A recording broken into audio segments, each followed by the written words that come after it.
讲到校园的警治，是真侪人伫咧做学生时期内面的青春乱梦。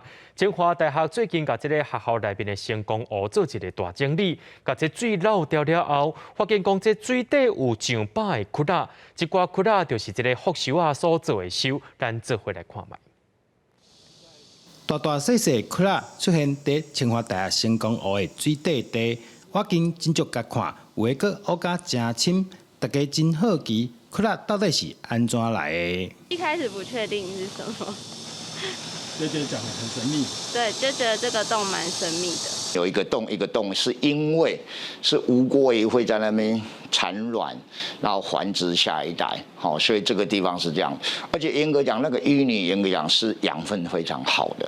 原来窟窿拢是湖水内底湖质啊探井挖出来的。怎啊讲？一般的湖质啊要探井的时阵，刚刚拢会挖窟窿，互母的地内底生卵，保护细只鱼啊出世。吴郭鱼有很多种类啦，有的是把卵产在地上的，有的是会有口孵的行为，但是在繁殖的时候，它们都会有一个领域性嘛，先筑一个巢之后会雌雄配对的时候。会有一个领域，所以就变成挖一个浅浅的盘子的池子啊，那彼此间隔距离又抓得蛮接近的，所以看起来好像很规则的那个样子。